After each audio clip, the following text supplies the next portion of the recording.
Good afternoon, Coolest Coast. It's time for Coffee with Kristin and Tina. Good afternoon, everyone. Welcome to this episode of Coffee with Kristin and Tina. We're your hosts. This is Kristin Odell. I'm Tina Prigge. Kristin, once again, we're on like a similar wavelength with these patterned sweaters on this cold April day. We got a lot of patterns going on. I know. I have like a tank top on, and then I've got my long sleeve on. I actually got out. I mean, you know this about me, and actually, you do this also. I wear vests a lot, but I had to bust out my winter coat today because it's just like the wind just eats through you. Jason described it perfectly. He took me to therapy this morning, and one of the therapists said, "Oh, how is the weather out there?" He's like, "There's only one word for it. It is bitchy." The weather was just like this biting, like rain that kind of like picked at your skin, and then the flags were like blowing totally My vertically. hair Yeah. was like, I was with clients all morning today, and I felt like I got blown away trying to walk around outside. Yeah. And I feel like sometimes at this stage in the season, after we've had a couple of beautiful days and the temperature's been nice, it's almost harder when it gets cold like this again. It totally is. I walked our dogs last night and I had to get like my stocking hat out. I had my mittens on. I had a hood, like a pullover on, and my winter jacket. And Doug was like, "How was it?" I got back and I'm like, "Cold." It was like 25 minutes, but it felt like an hour. I was like, not all that enjoyable tonight. Welcome to Wisconsin. True We love story. it here. That is true. So, speaking of dogs, look at your Reggie boy. First of all, this picture is amazing. I love everything about this picture. And then look at his cute little face. What's I going know. on? Well, Reggie turned 9 on the Aww. 4th, which was that Easter. I'm trying to think about what day that I feel like we woke up and we're like, wait a second, it's Reggie's birthday. No, it was Saturday. Okay. And we have a tradition that the dogs get a whole banana or a whole apple with peanut butter on their birthday. Ooh. So that is what's on the plate there. And you can see that he is like, yes, I'm taking this picture, but I really want to be eating what's right below me. So can you please hurry up? So dogs, or he in particular, likes apples. I never even heard of a dog eating a banana. I didn't know that was a thing. Yeah, and actually, now that I think about it, Reggie would probably choose a banana over an apple. He sometimes drops apples and lets Millie eat them. Wow. Like them all that much. Although he ate all of that, I think probably because there was peanut butter all over it. But yeah, they like both. They like all of Nice. them. Aw, Yes. happy birthday, Reggie. I know when we had cats and it would be their birthday, we'd have like a can of cat food with a candle on it and then, Yeah. you know, make a big thing of it. I wonder what the animal themselves is thinking, if they even have an. I mean, he definitely like knows it's a treat. It's something special because that's not typical for them, right? But yeah, I don't think they have like a conscience like, oh, it's my birthday today. That is not happening. Yeah. But Hey, so I was reading a book and I came across another word that I had never heard before. And even from the use, I couldn't quite deduce what it meant. mm, And I was hoping maybe we'd be further along in the weather outside to even apply this word, but I don't think we can. But had you used the term viridescent? I mean, I've heard iridescent, but I've never heard viridescent. yeah, so viridescent. So you sent me this maybe even last week. And I don't think I've heard this word before. I definitely have heard iridescent. So I would be curious around the meaning of iridescent. Like, because to me, iridescent is like it has sheen or shine. Yeah, exactly. Um, so in this case, viridescent means green, Yeah, like a lights green. delicate green. It Yeah, does say like the viridescent leaves shimmered in the sunlight. Is that shimmering related to the viridescence? yeah. I They don't. bathed in a viridescent light. It does indicate that there's multiple shades, right? Transitional shade of green or delicate hues, meaning more than one. So I definitely think probably, I think of iridescent, I think white but shiny. So viridescent is green but shiny. Unless it means Very. Unless you look green like you're going to puke. That's true. But and then it's shades of green. Maybe not shiny then. Maybe the shiny goes away. Like, I feel like this isn't St. Patrick's Day green that it's referring to, right? Like, it's more of a toward green, often used for like new foliage. Mhm. Yeah, I don't know. This word really surprised me. I like it. I wonder if there are other variations of this word to describe other colors, That's a great question. like aureescent for orange. Do you like that? I do. Yellowescent or redescent. I don't know. I'm really making it up now, but yeah, I am a little bit curious about that. I guess I never even considered iridescent as sort of the base of a word at all. Correct. I didn't even realize that that was a thing. So So, you read it and you were like, what did I just read? yeah, I couldn't quite catch the, because I was thinking iridescent and that didn't quite apply, you know.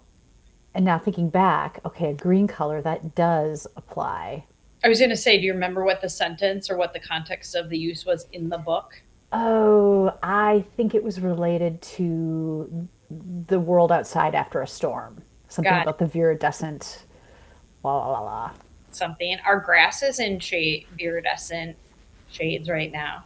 Is yours? Oh, mine I would say is still brown-idescent.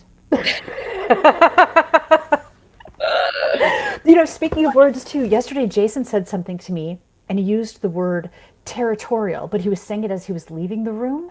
And I thought he said sartorial. And then I realized my, here's a confession. I thought the word sartorial, do you know that word? No. Okay.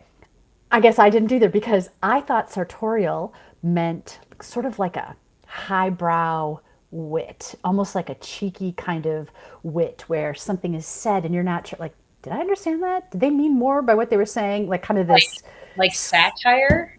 kind of like satire, right? But even, Sartorial. Okay. so that's what I thought sartorial meant. But then I'm like, do I know what sartorial meant? So I looked it up. Guess what? It has nothing to do with humor. Sartorial is related to a tailor. It has to do with tailoring. And so it can be used to mean stylish, but in no like use does it mean have anything to do with like wit or humor or you know what I mean? So like, oh, I've been interpreting this word wrong my entire life. So was Jason instead saying that instead of territorial, he was saying that he was leaving with high fashion? The way he expressed territorial, he did it in a very sartorial manner. But Yeah, there you go. so we could talk about our sartorial choices today, right? Do you know why I have this on? Because it is comfortable. Me too. That's exactly why I chose this. It's a soft fabric and it's warm and it feels cozy and I felt like I needed that this morning. Me too, 100%. Yeah. Now you mentioned you were out for physical therapy earlier. Was there precipitation at all when you were out or was it Yep. dry? Nope, it was very wet, very like moisty. Yeah, because when we left for the gym this morning at like 5:40, it was sleeting. Yeah. You could hear and Tug is like, oh man, I hope the roads are not crappy today. It ended up being fine. It's warm and warm enough. Yeah, and it seems dry out now. I don't see any Yes. sign of that earlier bitchy weather, but Oh man, we had Grace's first softball game was this week on Monday, which ooh. was a reschedule from last week. And man, I don't know how those girls play. I had my big long vest on, a winter jacket on, a hood, my mittens. We had blankets. Like, it's not enjoyable. Are they wearing sweatshirts when they play? Like, how are they dressed? Most of the girls had long sleeve, like undershirts on underneath their jerseys. Grace was catching. I don't know if she forgot her shirt or what she did, but she did not have anything on her arms. I think she was cold. I don't know. They do have big, long jackets that they can wear in the dugout, but they obviously can't play with them on. So, yeah, otherwise hoodies. One of the girls had like a zip up vest on, but I mean, you almost have to have something on. Like it's not, you get stiff if your body's not staying warm. So Yeah. Wow. Hey, speaking of grace, it made me think. So yesterday was an election day. Yay, you guys got out to vote. We got out to vote. Awesome. It made me think, is Grace old enough? Is she already voting? She is not. Okay. She is not yet. She got a couple of years to go, Okay. a year and a half to go. Okay. Yeah. I know Teek is old enough, and he showed up at the polling place yesterday, and he went all on his own, which was pretty cool. And he said the woman at the polling place said, "Oh my gosh, you're an adult now." So she must have known who he was, and he I thought that was love kind of that. cool. Or maybe she saw the name. Yeah, it was kind of funny because we were running girls' activities last night. It was probably like 6:15. And Doug was like, "Oh shoot, I didn't get over there yet." I'm like, "I didn't either." And so we looked up just how late the polls were open, or like, "Oh, we got time." But once again, you guys, if you don't know like how to do this, I went to um, find my ballot for Wisconsin, and you could look up everything that's going to be on the ballot, which there wasn't really a lot for us. There wasn't a lot on the ballot this time. Right. I think technically there was really only one thing we had to cast a vote on. Everything else was either races that just one person was running for, or like the school board just had two spots on ours. So There was a race on our ballot too that was just write-in. There was literally not a candidate. I was so surprised by that. really, oh, Yeah. interesting. So I just want to remind everybody of that. Like, all you have to do is search what's on my ballot, Wisconsin. If you Google that or whatever your search engine you use, it will come up on the website. You just put your address in, and it will show you a sample ballot before you go, which really does, if you are not sure, allows you to then look those candidate ups or look on, what positions they hold. And it's an important way. I do believe the most impact we can make is in our local community. And like yesterday, that was all local elections and Wisconsin elections. That's all that was on that. So Yeah. um, so get out there and vote, dang it. I went at about 5:30 to my polling place, and I was number 526. And I was really happy to see that many people had already voted. Like, I feel like there have been times where I've gone, and even at that hour it was maybe 270 or something. Yes. So Yeah, the ladies that were working the poll told us they were expecting about 20% turnout for the town of Manitowoc, so it's smaller. And they were just a few people short of 40% voting, which is great. They were in the 200s when we were there, and I was like, I hope that you hit that. Not that they have a goal, but like, I hope you achieve that. I hope people come yet in the last. There were like 45 minutes left when we were there. So I mean, it is shocking that given the chance that more people don't exercise yeah, their right to vote. right, right. I But mean, it does, like, if you don't follow politics, or you don't, like, I understand why people choose not to get involved with that. It makes perfect sense to me why people don't want to get involved, but it is a really great way to exercise a vote on things that are important to you. And in the day and age where we have technology right here, researching candidates and their positions isn't a hard thing. It's very easy. And it really only takes a couple of minutes to look up right. candidates and get information. So Yeah. go do it. Yeah, we were leaving the fire station. I said to Doug, wait, we have to take a picture for Tina. I love it. It turned out so nice. Yeah, And it's what's so kind of cool is that's like so close to your house too, right? Like, do you just walk over? Mhm. Absolutely. Yeah, we just do right across the road. So was this sunset following voting? That was not. That was actually, let's see, yesterday was Tuesday. That was Monday night coming home. And the skies were actually a little pinker than what you see. It looks a little bit orange. Mm. But Nora was with me. She had just finished up soccer. And she was like taking pictures through the car window because the sunset was so cool. And I was like, can you just wait until we get home and you get out of the car so there's not, a reflection or something else, the dirty window, whatever. Isn't it great? I love it. And I love that your child has an appreciation for seeing those beautiful things too, right? Like, it Yeah. totally warms my heart when Teek will come and show me a cool photo of a sunset that he's taken. Or like last night, he's like, "Mom, you should really come out and look at the stars. I just saw a shooting star." Like, that makes me so happy. Was he sure it wasn't the spaceship flying around up there? He said they saw like 7. So I don't know. And I didn't That actually go out because it was so cold. I'm like, I'm going to pass. Like, I don't like to pass on something like that, but that is very cool. That's unusual. Do you know Doug Odell has never seen a shooting star? what? Yes. And one time we were actually camping in a campground very close to Niagara Falls. And there was a meteor shower on one of the nights that we were there. So we're like, I'm sitting out late because I want to see this.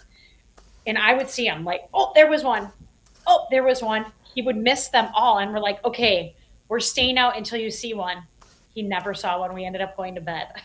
Ah, well, it's almost like when you're looking up at the stars, like you can't focus too hard, right? To see a shooting star, you almost have to like just like broaden the view or something, right? Because it might just zip on the periphery.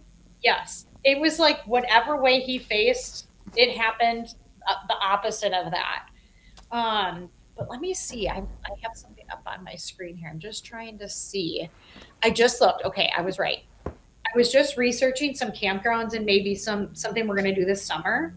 There's a campground, a state park in Michigan called Lake Hudson that is a designated dark preserve. Oh, awesome. And so, in case you guys don't know what that is, that means it's super, super good for stargazing or seeing the Milky Way. And so there's a possibility we may try to take that in this summer. I just read an article about star bathing and how that's becoming like kind of on trend to do, right? Like people are realizing the value of taking that time to just immerse yourself and look at the sky and enjoy it.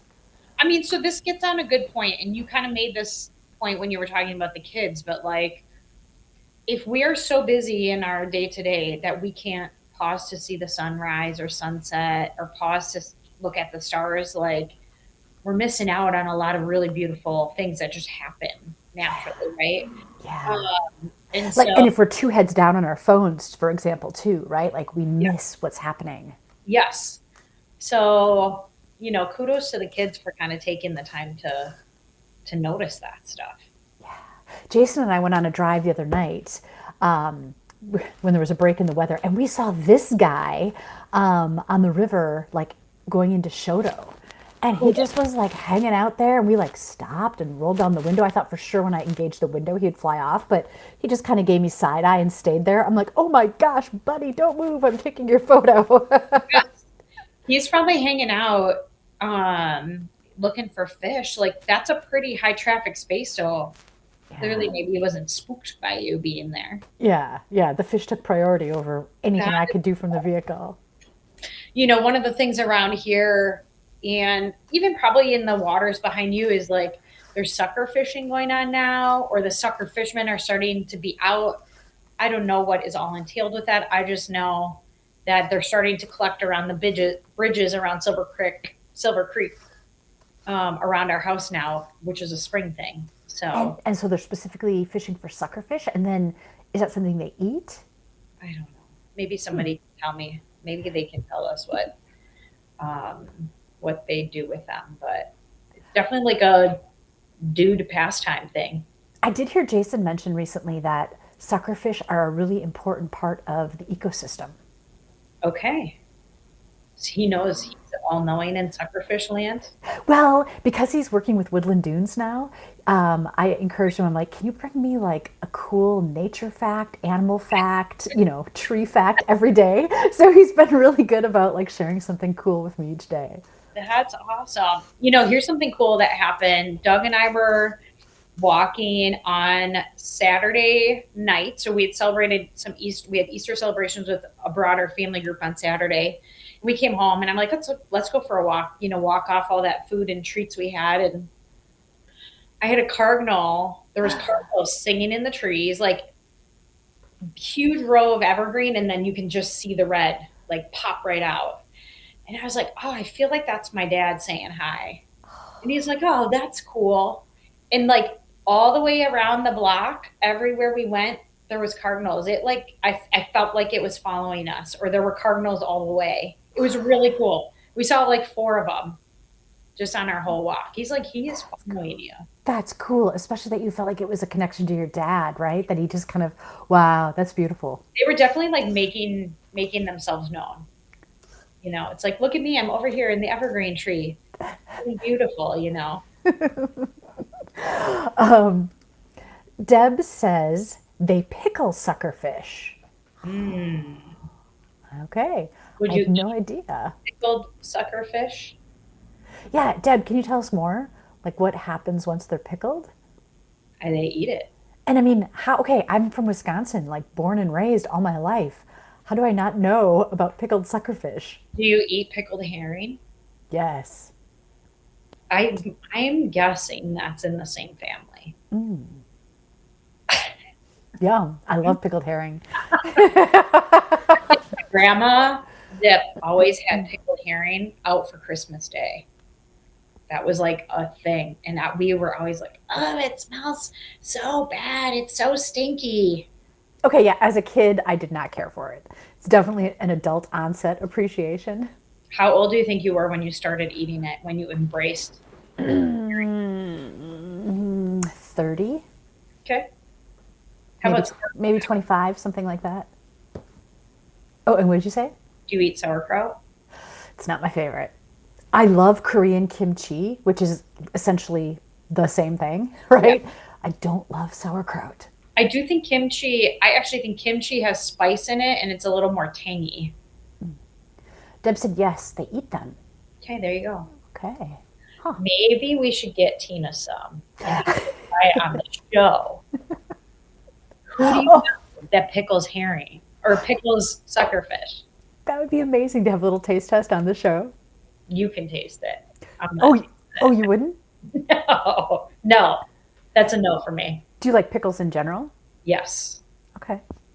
yes. I just don't want to eat pickled fish. I love fish, but not pickled. I don't know what a pickled fish. I can't even imagine. It's like that's herring is pickled. Oh, right. Okay. Yeah, yeah. All right. I love that. But it's like in a creamy sauce. Do you think it's I don't know. I'm going to look up a recipe after this. We'll see. we're in sartorial territory now. Like That is very true. okay, tell me about these pretty little eggs. I know. This was just like a fun thing we did on Easter Sunday after we had brunch and we played a game. I said to the girls, like, hey, I hard boiled some eggs. You guys want to do it? And we just used like regular food dyes with vinegar to dye them. But didn't they do a good job? They're so vibrant. And are those regular size eggs or are those little eggs? Those are regular size eggs. Oh, okay. So it just must be the angle. Yes, those are just regular size eggs. I just boiled up 2 dozen. And, because my mom used to do like a ton. But then I feel like at our house, I eat hard boiled eggs and Nora does. And that's it. So, like, to eat through 2 dozen hard boiled eggs is like a lot of hard boiled eggs to eat. Ooh, you need egg salad at that point. Egg salad sandwiches. So, my mom took some home and I've been working at them, but it's a lot. Like, you have to eat it every day. I was going to look up how long hard boiled eggs keep if they're in the Oh, shell yet. yeah. I think they would stay good for a pretty long time, I would think like 2 weeks at least, right? especially if they're not peeled. Like, if they're peeled, you maybe get 5 or 7 days out of them, but. Yeah, yeah. If they're peeled, it would be a different story, I think. So I've eaten egg salad 3 days this week. Okay, so tell me about your Easter gathering. Look at your beautiful family. It was just really laid back. We went to church together, which was really nice. And then we came home. Before I left for church, I threw like cheesy potatoes, a small ham, and an egg bake in the oven. And we got home and kind of pulled everything out and roasted up some veggies. And my mom and sister brought stuff, and we just hung out and had a meal and I just love it. very relaxed. I love it. And I love Josie's dress. Can you tell her that? I think she looks so nice. I will tell her that we just got that. Somebody else complimented on it. We actually got that at Maurice's here in town. Totally unplanned, unexpected, and it's so cute on her. It is so cute. I love it. Yeah. So on Easter, we got together with my parents, and it was really lovely. And then I played cribbage with my dad, and that was not so lovely. My Oh, dad just no. smoked me. I beat him the first game. His peg was in the very last hole, and I snuck by. It was like, whew. Then we played another game. He skunked me. Then we played another game, and he won. I was like, what is happening? I played cribbage on Saturday. Grace and I played together against my cousin's wife and her mom. So it was mothers and daughters Nice. facing off. And we won the first one. They won the second one, both very close, within a couple of points. And we managed to win the championship, as we like to call it. Way to represent. Good job. It was fun. I did not have a good cribbage streak last week, so I was thankful. My dad had a 24-point hand. And, when something like that happens, it's just really hard to recover.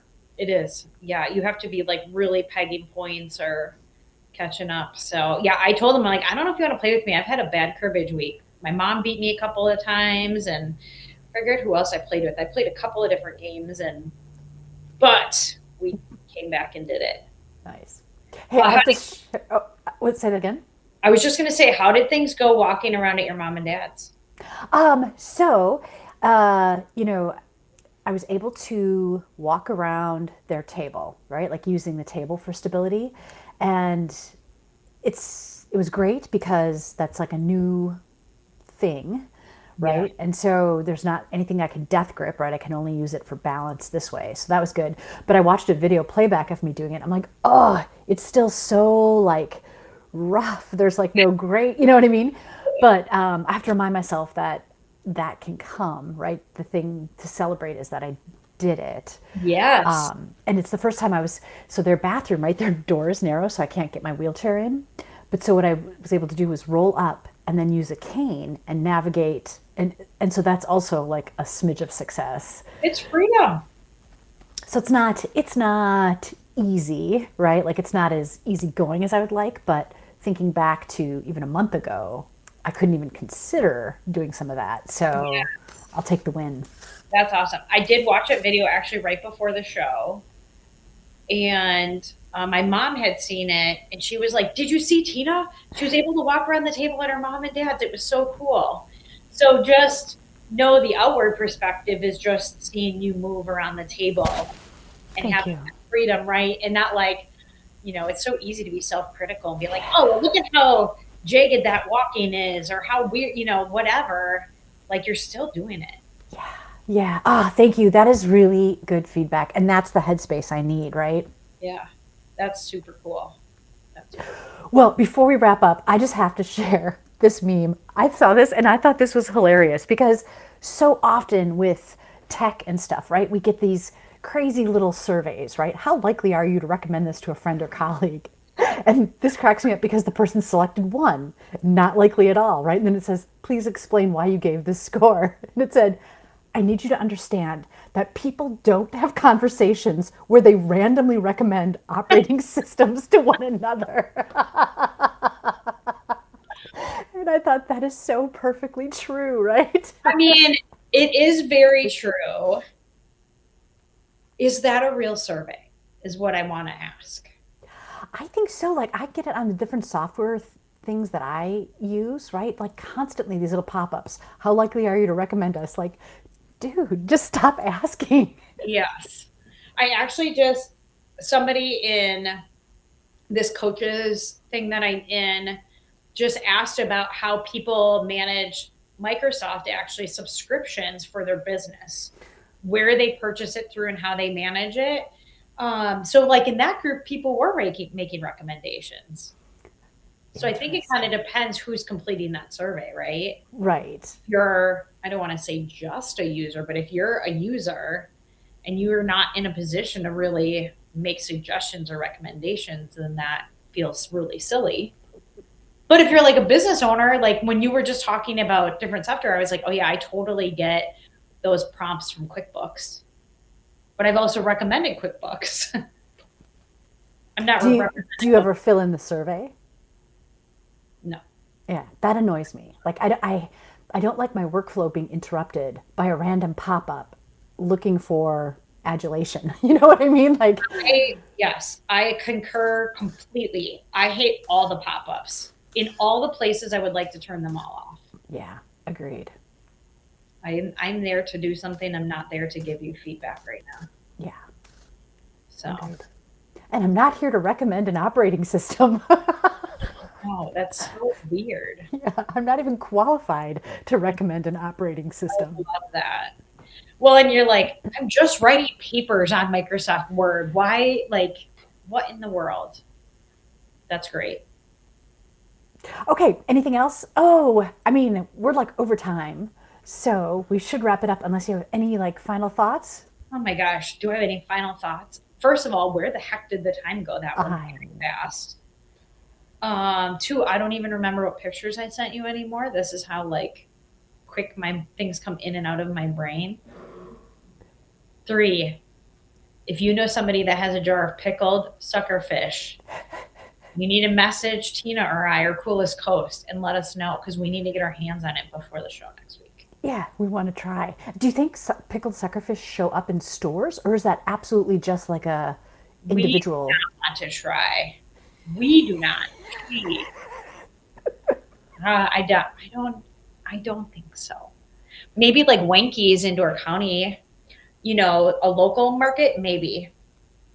I don't think that like Festo Foods or Piggly Wiggly are carrying pickled suckerfish. Okay, good to know. Wow, everyone, thanks so much for joining us today and watching this episode of Coffee with Kristin and Tina. We're your hosts. This is Kristin Odell. I'm Tina Prigge. We're signing off. Stay cool, everyone. Bye, guys.